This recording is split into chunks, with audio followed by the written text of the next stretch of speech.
तो अगर हम राउटर की फंक्शनैलिटी की बात करें तो राउटर पे ऐसे एल्गोरिदम्स चलते हैं जिनके जरिए इस नेटवर्क पे रीचेबल तमाम डेस्टिनेशंस तक की इंफॉर्मेशन पड़ी हुई होती है। जब डेटा ट्रेवल करता है नेटवर्क पे तो नेटवर्क पे राउटर पे डेटा रिसीव होने के बाद राउटर से ये इंफॉर्मेशन मिलती है कि इस डेटा को मंजिल तक पहुंचाने के लिए कौन सा रूट सुटेबल होगा। ये रूट मालूम करने के लिए राउटर्स के ऊपर राउटिंग एल्गोरिदम्स चलते हैं जो कि कंटिन्यूसली तमाम राउटर्स पे ऑपरेट हो रहे होते हैं और वो ये इंफॉर्मेशन अपडेट करते हैं कि किसी भी राउटर से रीचेबल दूसरे राउटर्स तक की जो एक्सेस इंफॉर्मेशन है वो बेसिकली कंटिन्यूसली और पीरियोडिकली अपडेट होती रहती है राउटर्स पे। डिटेल इंशाल्लाह आगे पढ़ेंगे। तो एक तो ये है कि राउटर पे राउटिंग की फंक्शनैलिटी परफॉर्म होती है। राउटिंग से मुराद ये है कि नेटवर्क पे कनेक्टेड तमाम डेस्टिनेशंस के बारे में इंफॉर्मेशन राउटर पे पड़ी हुई होती है कि एक राउटर के थ्रू किसी मंजिल तक पहुंचने के लिए सूटेबल पाथ्स कौन कौन से हों। चूंकि राउटर की ये सलाहियत होती है कि ये एक राउटर कई नेटवर्क्स के साथ कनेक्ट हो सकता है, लिहाजा किसी नेटवर्क पे एक कंप्यूटर से दूसरे कंप्यूटर तक पहुंचने के लिए मल्टीपल पाथ्स हो सकते हैं, मल्टीपल वेज हो सकती है। अब किस वक्त किस मरहले कौन सा पाथ सूटेबल है एक डेटा पैकेट को आगे भेजने के लिए, ये इंफॉर्मेशन राउटर पे अपडेटेड पड़ी हुई होती है एक खास तरह के टेबल में जिसको हम कहते हैं राउटिंग टेबल। बात समझ गए? Yes sir.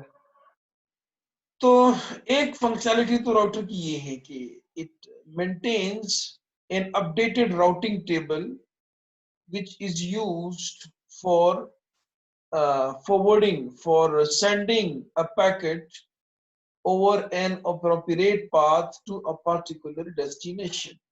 Number two, जब एक राउटर पे पैकेट आता है तो उसी राउटिंग टेबल की इंफॉर्मेशन को देखते हुए उस इंफॉर्मेशन को रिसीव करके राउटर इस पैकेट को उस रास्ते पे फॉरवर्ड करता है।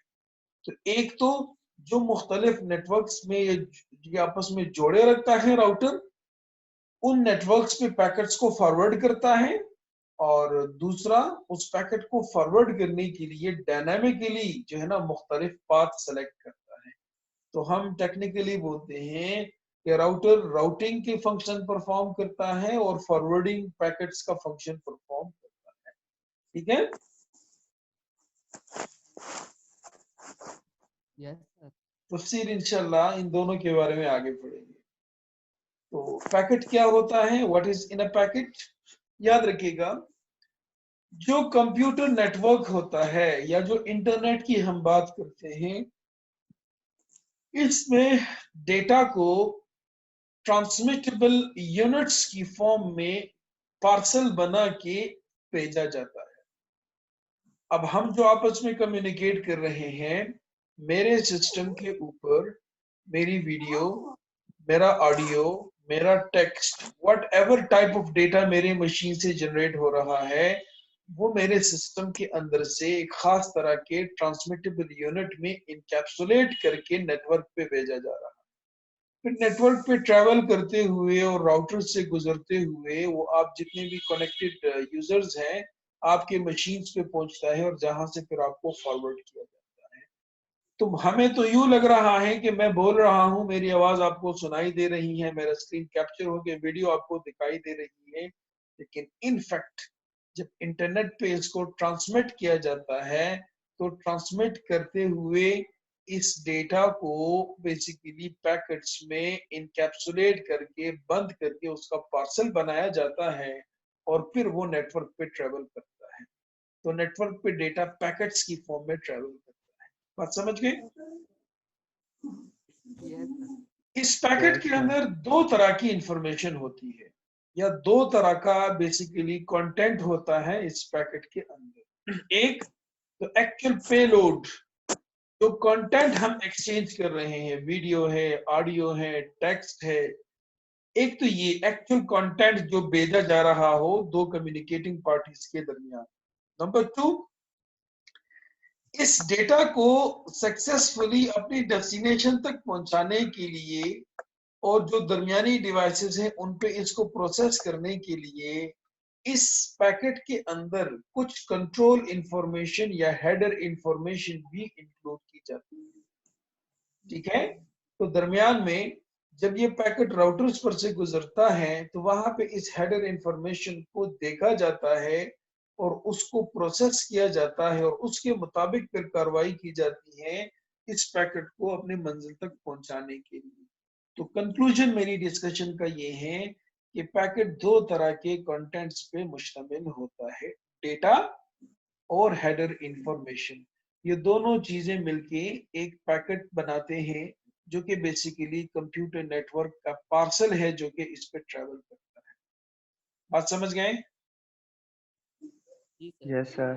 और कंप्यूटर नेटवर्क की या इंटरनेट की ये सलाहियत है कि ये डेटा को इसी पैकेट्स के फॉर्म में ही कैरी करता है। फॉर एग्जाम्पल, हेडर इंफॉर्मेशन में ये इंफॉर्मेशन होगी कि जिस कंप्यूटर से ये भेजा जा रहा है उसका एड्रेस क्या है और जिन कंप्यूटर्स की तरफ ये जा रहा है उसका एड्रेस क्या हुआ है। तो हमें नेटवर्क को आइडेंटिफाई करने के लिए कोई खास एड्रेस इस्तेमाल होगा, उस एड्रेस की इंफॉर्मेशन इस पार्सल में होगी। इसकी मिसाल बिल्कुल ऐसी ही है जिस तरह हम पोस्टल सर्विस के जरिए कम्युनिकेट करते हैं तो हम अपना पार्सल बनाते हैं लेटर की फॉर्म में, उस पार्सल को इन्वेलप उस लेटर को इन्वेलप के अंदर बंद कर देते हैं। अब जो आपका लेटर है वो बेसिकली आपका एक्चुअल कंटेंट है जो कि आप एक्सचेंज कर रहे हैं, लेकिन साथ ही आप उसको इन्वेलप में बंद करके उस पर इजाफी इंफॉर्मेशन भी गाइडेंस के लिए ऐड कर लेते हैं कि टू एंड फ्रॉम किसकी तरफ से किसके लिए जा रहा है, और फिर उसमें आप सारी तफसील लिख देते हैं जो कि कोरियर सर्विस को हेल्प करता है कि वो इस पार्सल को सोर्स से डेस्टिनेशन तक सक्सेसफुली पहुंचा सके। Got it? Yes, sir. इसी तरह जब कंप्यूटर नेटवर्क पे डेटा को भेजा जाता है तो उसका पार्सल बनाया जाता है जिसमें हेडर इंफॉर्मेशन भी ऐड की जाती है और डेटा भी ऐड किया जाता है पैकेट को सक्सेसफुली सोर्स से डेस्टिनेशन तक पहुंचाने के लिए। Is it clear? Yes sir. अच्छा, so and another important concept regarding the internet or computer networks communication or the computer network is protocol। देखिए, कंप्यूटर नेटवर्क में मुख्तलिफ नोयत के कंप्यूटिंग डिवाइसेस आपस में कनेक्ट हुए होते हैं। ये डिवाइसेस आपस में कनेक्ट होने के लिए इंटरनेट कोर पे जो है ना रिलाई करते हैं। इंटरनेट कोर में मुख्तलिफ तरह के राउटर्स और स्विचेस आपस में कनेक्ट हुए होते हैं। हमने ये भी पढ़ा कि जो एंड सिस्टम्स होते हैं या होस्ट होते हैं उस पे से नेटवर्क एप्लीकेशंस रन हो रहे होते हैं जो कि एक्चुअली सोर्स ऑफ मैसेज और डेस्टिनेशन ऑफ मैसेज के तौर पे काम कर रहे हैं। किसी एप्लीकेशन से मैसेज जनरेट होता है, डेटा जनरेट होते हैं और ट्रांसमिशन और कम्युनिकेशन खत्म होने पे किसी एप्लीकेशन ही पे उसको रिसीव किया जाता है जहां पे उस सेंट मैसेज को प्रोसेस किया जाता है। तो बेसिकली इन डिवाइसेस को आपस में जोड़े रखने के लिए, इन डिवाइसेस के दरमियान कम्युनिकेशन को मुमकिन बनाने के लिए और फिर कंप्यूटिंग मशीन्स के अंदर से डेटा लेके उसको मीडियम पे रिप्रेजेंट करने के लिए कुछ स्टैंडर्ड रूल्स फॉलो किए जाते हैं जिनको हम जनरली प्रोटोकॉल्स बोलते हैं। बात समझ गए? Yes sir. तो हम आमतौर पे तो ये कहते हैं कि प्रोटोकॉल्स जो हैं these are rules and regulation for communication. Communication को मुमकिन बनाने के लिए जो उसूल, जवाबित और कायदा और कवानीन तय किए जाते हैं वो प्रोटोकॉल्स कहलाए जाते हैं। और जितने पार्टिसिपेंट्स उस कम्युनिकेशन प्रोसेस में हिस्सा लेते हैं वो उन स्टैंडर्ड्स को फॉलो करते हैं, ठीक है, या उन रूल्स को ओबे करते हैं जो कि प्रोटोकॉल्स की फॉर्म में इंप्लीमेंट किए जाते हैं। फॉर एग्जांपल, हम कंप्यूटर कम्युनिकेशन एंड नेटवर्क्स का सब्जेक्ट पढ़ रहे हैं। हमने कुछ डिटरमिन किया, हमारे दरमियान कुछ प्रोटोकॉल्स का तायुन है फिजिकली कि भाई 8:30 बजे क्लास शुरू होगा। 8:30 बजे क्लास शुरू होने से पहले मैं आपको लिंक शेयर करूंगा। जब सेशन क्रिएट होगा तो आप लोग उस लिंक पे ज्वाइन करेंगे। मैं जो है ना जो आपकी इस सीएन के स्टूडेंट्स हैं उनको एडमिट करूंगा। सेशन के दौरान जब हम कम्युनिकेट करेंगे तो हम वीडियो मोड में करेंगे। मैं स्क्रीन शेयर करूंगा, मैं उस पर डिस्कशन करूंगा। जब मैं बोलूंगा आप खामोश रहेंगे, जब आप बोलेंगे मैं आपको सुनूंगा, मैं आपसे क्वेश्चन करूंगा, आप मेरे क्वेश्चन को आंसर करेंगे। मीन्स टू से इस इस प्रोसेस को मुमकिन बनाने के लिए, इसको सक्सेसफुल इम्प्लीमेंट करने के लिए हमारे दरमियान कुछ कायदे, कुछ कवानीन तय हैं, ठीक है। तो ये अब हमें इस कम्युनिकेशन प्रोसेस को सक्सेसफुल बनाने के लिए उन कवानीन को फॉलो करना होता है। बात समझ गए ना?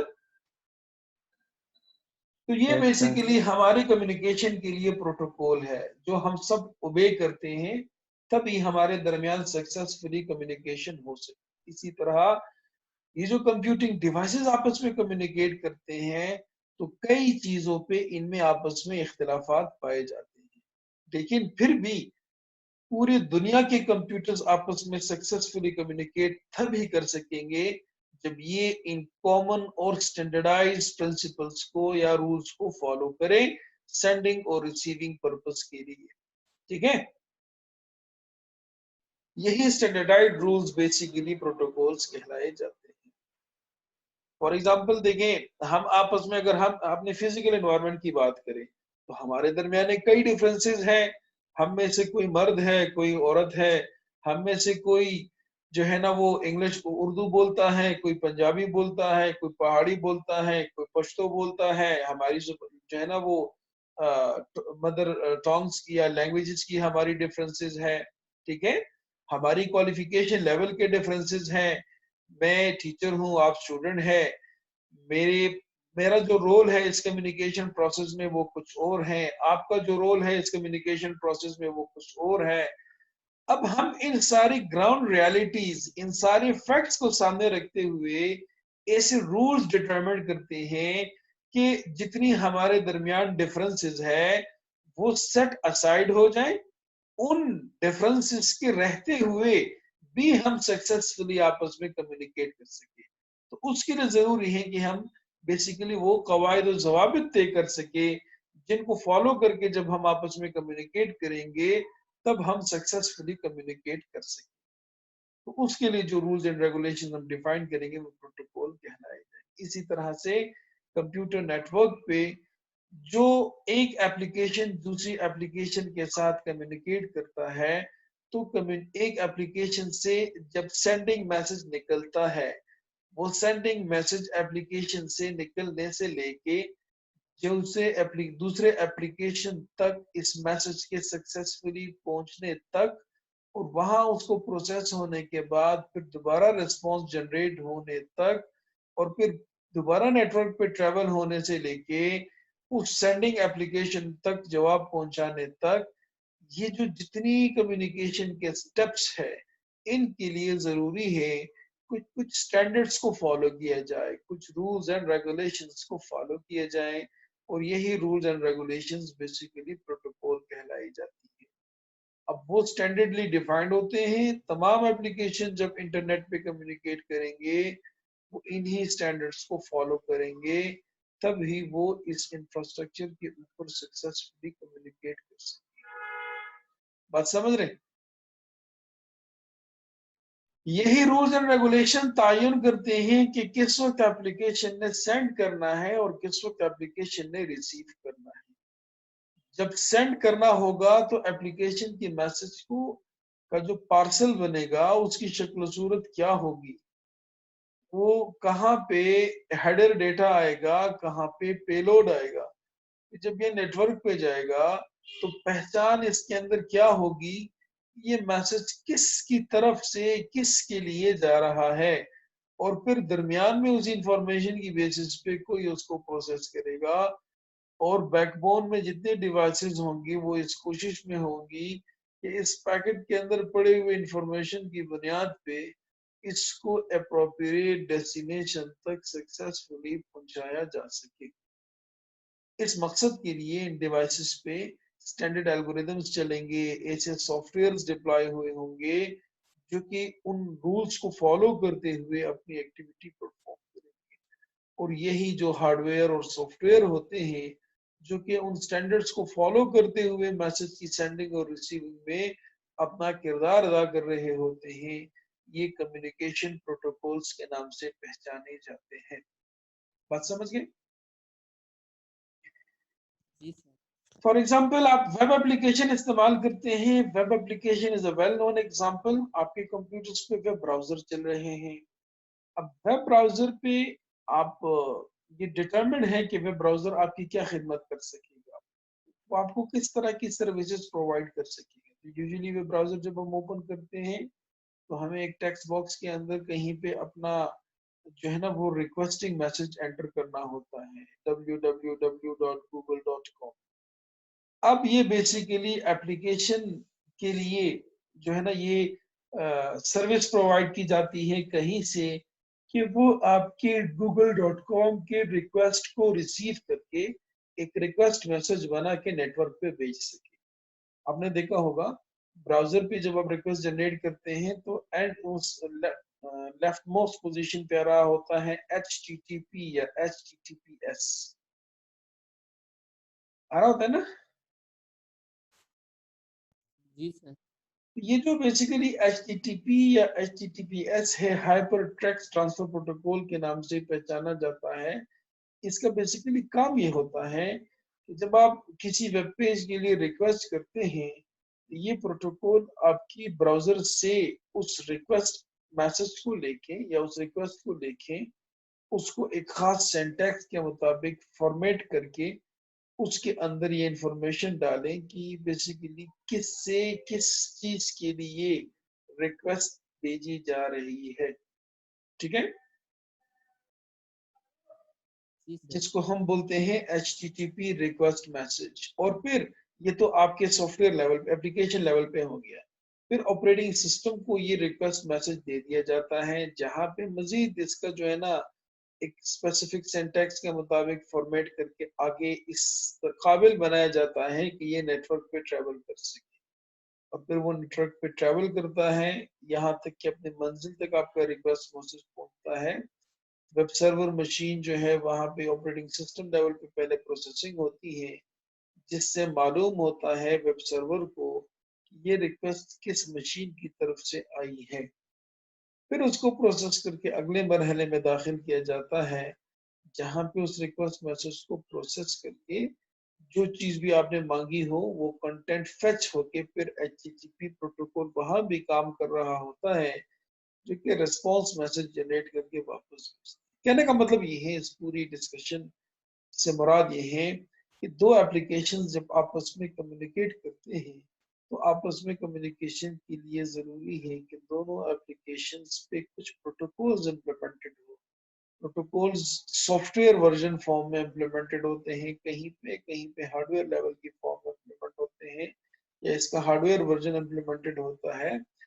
तो मुख्तलिफ एप्लीकेशंस के लिए मुख्तलिफ तरह से प्रोटोकॉल्स चाहिए होते हैं। फॉर एग्जाम्पल वेब एप्लीकेशन है, वेब एप्लीकेशन की सक्सेसफुल इम्प्लीमेंटेशन के लिए HTTP प्रोटोकॉल इस्तेमाल होता है। ईमेल एप्लीकेशन है, ईमेल एप्लीकेशन की सक्सेसफुल इम्प्लीमेंटेशन के लिए SMTP प्रोटोकॉल का इस्तेमाल होता है। इसी तरह से मुख्तलिफ एप्लीकेशंस के लिए मुख्तलिफ लेवल्स के प्रोटोकॉल्स इस्तेमाल होते हैं।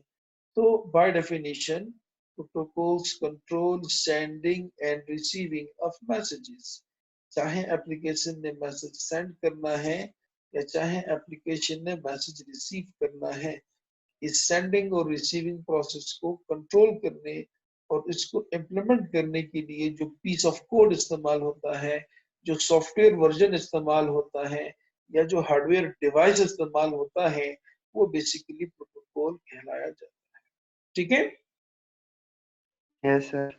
प्रोटोकॉल हार्डवेयर की फॉर्म में भी हो सकता है, सॉफ्टवेयर की फॉर्म में भी हो सकता है। कुछ लेवल्स ऐसे होते हैं, तफसील इंशाल्लाह आगे मैं आपको पढ़ाऊंगा। कुछ लेवल्स ऐसे होते हैं जहां प्रोटोकॉल्स को सॉफ्टवेयर की फॉर्म में इंप्लीमेंट किया जाता है। प्रोटोकॉल की वर्किंग की इंप्लीमेंटेशन के लिए आपको सॉफ्टवेयर बनाने होते हैं। जिस तरह मैंने HTTP की मिसाल ले ली, फाइल ट्रांसफर एप्लीकेशन के लिए FTP की मिसाल ले ली, इसी तरह से इंटरनेट प्रोटोकॉल के नाम से IP प्रोटोकॉल है, ट्रांसमिशन कंट्रोल प्रोटोकॉल के नाम से TCP प्रोटोकॉल है। ये सारे बेसिकली सॉफ्टवेयर वर्जन है। इनके लिए आपके सिस्टम्स के अंदर ऑपरेटिंग सिस्टम लेवल पे या एप्लीकेशन लेवल पे ऐसा पीस ऑफ सॉफ्टवेयर काम कर रहा होता है जो कि उन स्टैंडर्ड्स को फॉलो करके कम्युनिकेशन में अपना किरदार अदा कर रहे हो। कुछ ऐसे लेवल्स होते हैं जहां पे फंक्शनैलिटी कम्युनिकेशन फंक्शनैलिटी को इम्प्लीमेंट करने के लिए आपको हार्डवेयर डिवाइस लेवल पे उसकी इम्प्लीमेंटेशन चाहिए। वहां पे फिर हम कहते हैं कि हार्डवेयर लेवल पे प्रोटोकॉल काम कर रहा है। आपने डेटा कम्युनिकेशन में पढ़ा होगा डेटा एनकोडिंग एंड डिकोडिंग, पढ़ा है? Yes sir.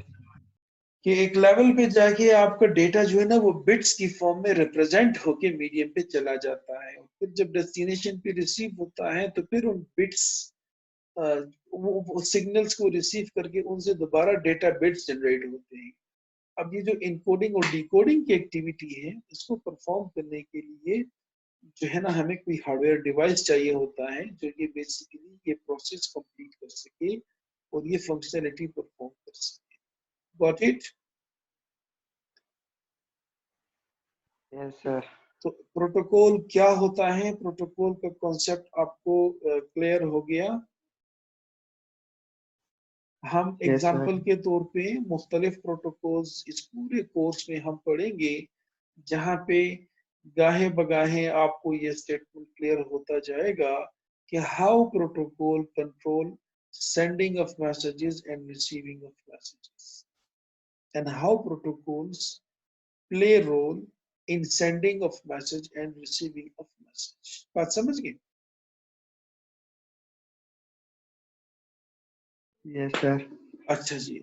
So internet network of networks, physically अगर आप देखते हैं तो इंटरनेट बेसिकली एक नेटवर्क ऑफ नेटवर्क्स है।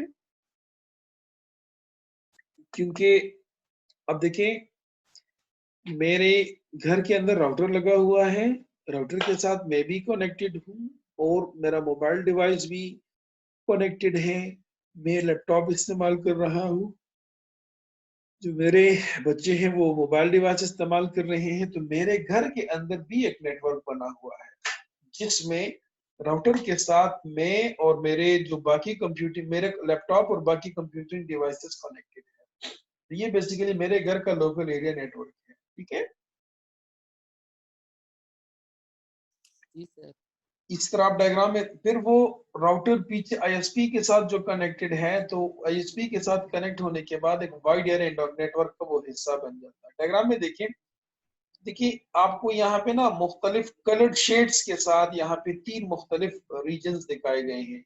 एक रीजन ये टॉप लेफ्ट पोजीशन पे है जिसमें आप देख रहे हैं कि कुछ कंप्यूटिंग डिवाइसेस राउटर के थ्रू आपस में कनेक्टेड है, तो ये एक नेटवर्क है।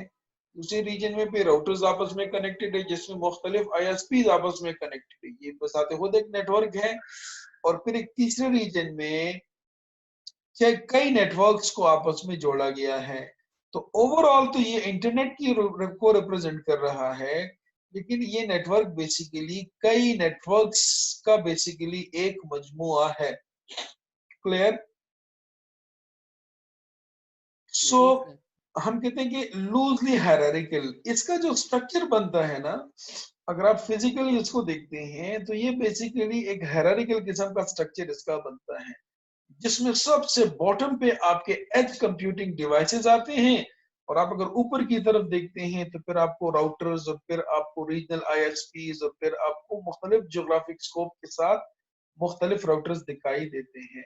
ठीक है, तो सबसे टॉप पे आपको कुछ बैकबोन दिखाई देता है, उसके बाद आपका रीजनल बैकबोन है हायरार्की में, और फिर उसके नीचे आपको दिखाई देता है आपके एज कंप्यूटिंग डिवाइसेस। क्योंकि इसका जो स्ट्रक्चर बनता है वो कुछ इस तरह से बनता है, जिस तरह से आपने डेटा स्ट्रक्चर में पढ़ा होगा ना, ट्री डेटा स्ट्रक्चर के बारे में आपने पढ़ा होगा, या आपने ग्राफ डेटा स्ट्रक्चर के बारे में पढ़ा होगा, जिसमें आपकी नोट्स का जो स्ट्रक्चर बनता है वो कुछ इस तरह से बनता है कि कुछ हायरार्की में ऊपर चले जाते हैं, कुछ नीचे आ जाते हैं। ठीक है, तो उसी तरह का स्ट्रक्चर बेसिकली इंटरनेट का भी बनता है, इस वजह से हम कहते हैं कि इट्स लाइक लूजली हायरार्किकल। ठीक है, यस सर। अब उसकी वर्किंग भी फिर मुख्तलिफ होती है हायरार्की में, जिस लेवल पे जो डिवाइस पड़ा होता है उसकी डिवाइस की कैरेक्टरिस्टिक्स भी अकॉर्डिंगली चेंज होते हैं, उसकी वर्किंग और उसकी फंक्शनलिटीज भी अकॉर्डिंगली चेंज होती है। बॉटम पे एज कंप्यूटिंग डिवाइसेस हैं, तो computing devices full fledge computing machines होते हैं। ऊपर हायरार्की में जहां स्विच लगा होता है उसकी फंक्शनलिटी पर लिमिटेड होगी, वो जो कि एक लेन पे सिर्फ कनेक्टिविटी प्रोवाइड करेगा।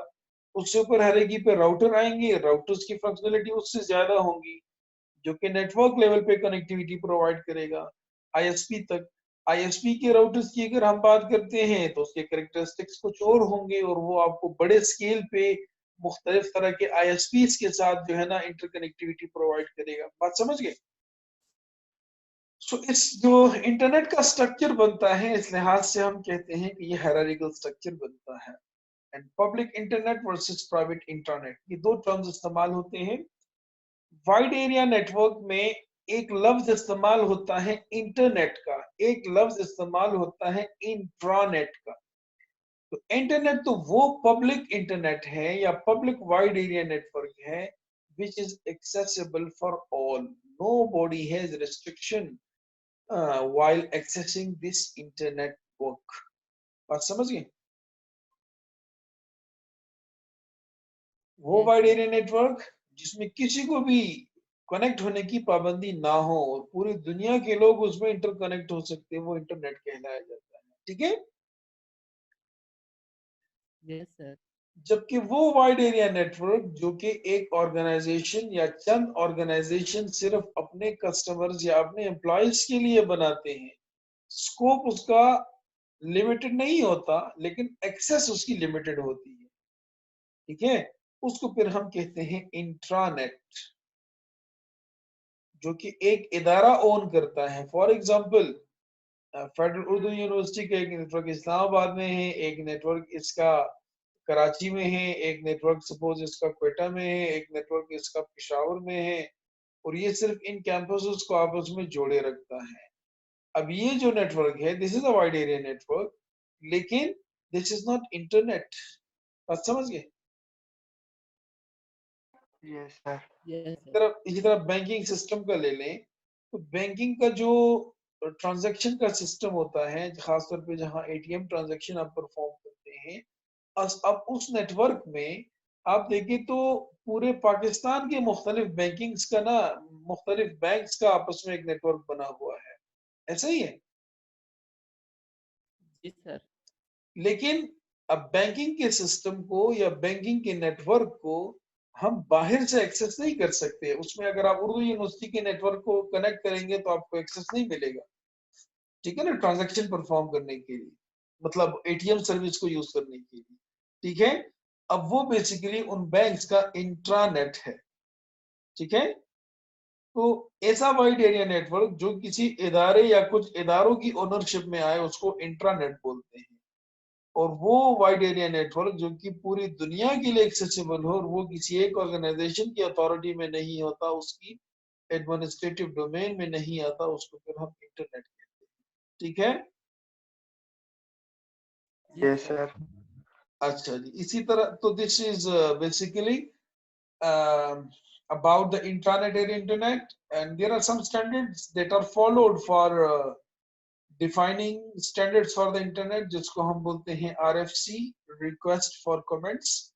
ये वो डॉक्यूमेंट्स होते हैं जो कि इंटरनेट के लिए बनाए हुए स्टैंडर्ड्स की डिस्क्रिप्शन रखते हैं। ठीक है, फॉर एग्जांपल हम TCP प्रोटोकॉल की बात करते हैं, अब इस प्रोटोकॉल की डिस्क्रिप्शन कहाँ होगी, इसकी RFC में।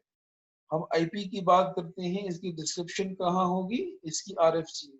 चाहे हार्डवेयर है चाहे सॉफ्टवेयर है, जब आप इंटरनेट पर डिप्लॉय करते हैं तो उसकी डिस्क्रिप्शन एक डॉक्यूमेंटेड फॉर्म में इंटरनेट पे अपलोड किया जाता है, जो कि बेसिकली उसकी टेक्निकल पर्सपेक्टिव को डिस्कस कर रहा होता है।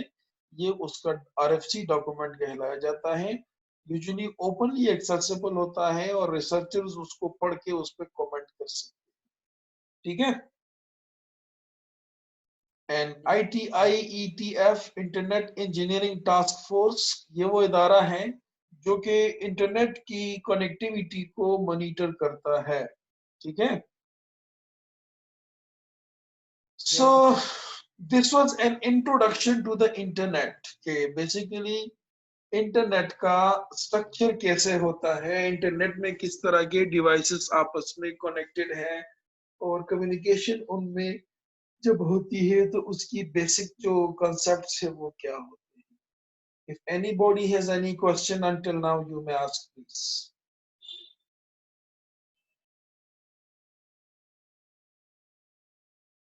किसी को कोई क्वेश्चन है क्या? नो सर, कोई क्वेश्चन नहीं। ठीक है, कैसा लग रहा है आपको CCN पढ़ते हुए? Sir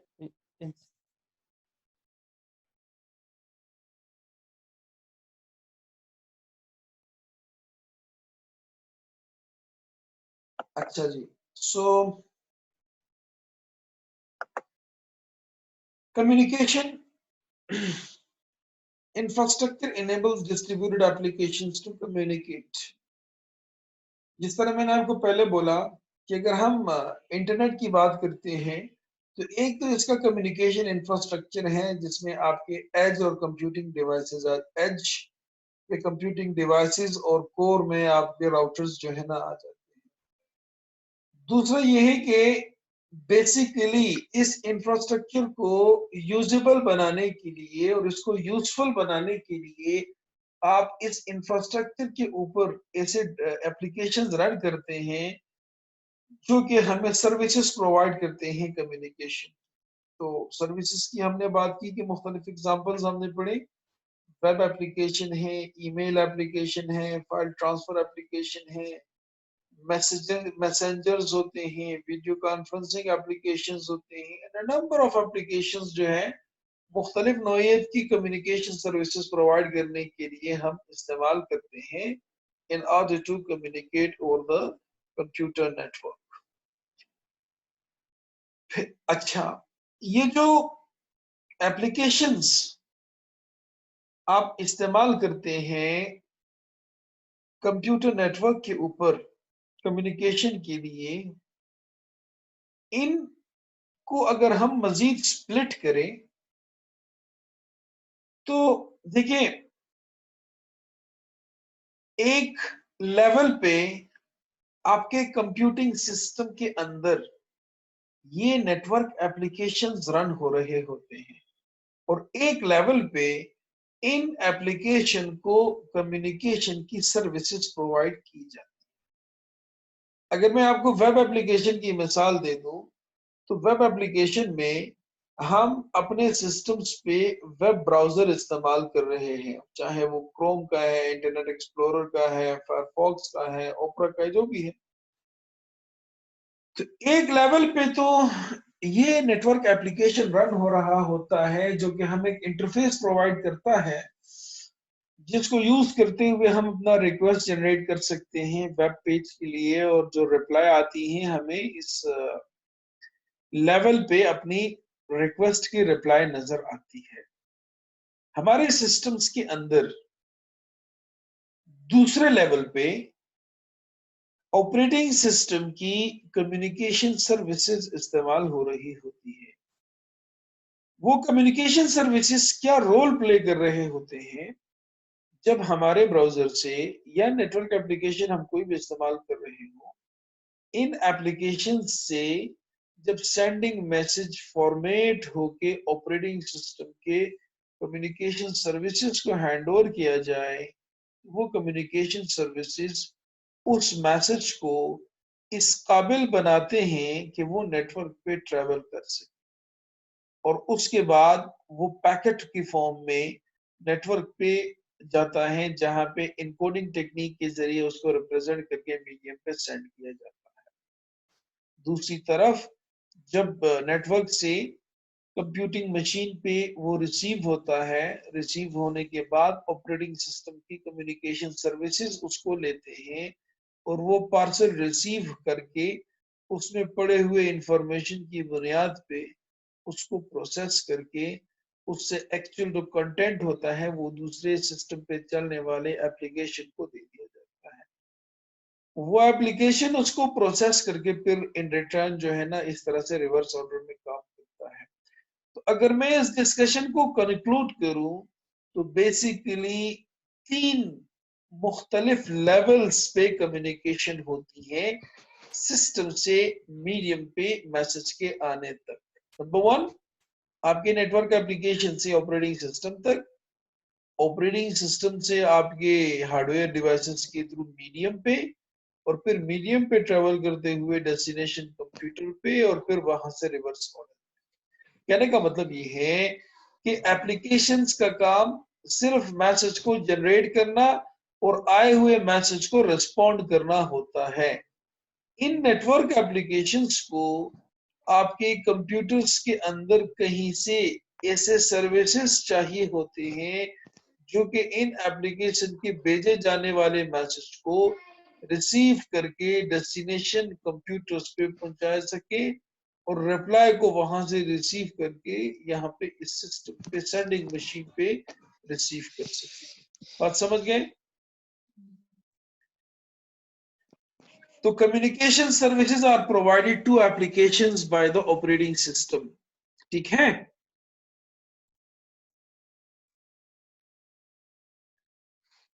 yes sir. इसकी मिसाल ऐसी है कि आप लेटर लिखते हैं ना, खत, ठीक है?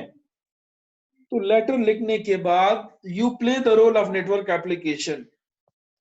जो लेटर लिखता है और जो लेटर रिसीव करके पढ़ता है, these are analogous to the networking applications. बात समझ गए? जी सर। लेकिन बेसिकली सेंडर से रिसीवर तक मैसेज पहुंचाने के लिए बीच में कम्युनिकेशन की सर्विसेज कौन प्रोवाइड करता है? Courier service. ठीक है? Yes sir. आप पाकिस्तान पोस्ट को इस्तेमाल करते हैं, टीसीएस को इस्तेमाल करते हैं, लिपिड्स को इस्तेमाल करते हैं, डीएचएल को इस्तेमाल करते हैं। These are different communication service providers जो कि आपकी लेटर को सोर्स से डेस्टिनेशन तक पहुंचाने में अपना रोल प्ले कर रहे होते हैं। ठीक? अच्छा, फिर होता यह है कि कम्युनिकेशन सर्विसेज को हम इंटरनेट की अगर हम बात करें वहां भी ऐसा होता है कि कम्युनिकेशन सर्विसेज को हम 2 बड़े कैटेगरीज में डिवाइड करते हैं। एक हम कहते हैं, ये सेशन क्लोज हो रहा है, अगला सेशन ओपन करके उस पर बात